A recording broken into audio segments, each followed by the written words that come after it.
Daily basis पे हम आज से लगभग 100 टेस्ट करेंगे, 100 सैंपल्स भेजेंगे टेस्टिंग के लिए।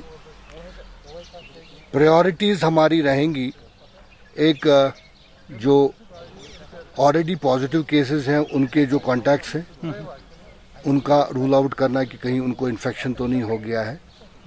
दूसरी कैटेगरी है जो 1 अप्रैल से जिनका रेस्पिरेटरी ट्रैक्ट इन्फेक्शन RTI जिसको आप कहते हो, वो जो उससे इफ़ेक्ट हुए हैं उनकी भी हम सैम्पलिंग करेंगे।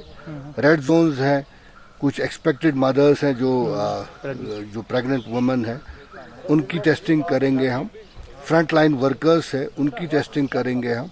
जो हमारे बुज़ुर्ग लोग हैं, अगर कोई और बीमारी है तो उनकी भी टेस्टिंग हम करेंगे। मकसद इसका यही है कि अगर ये इन्फेक्शन किसी में है उसको हमें डिटेक्ट करना ज़रूरी है।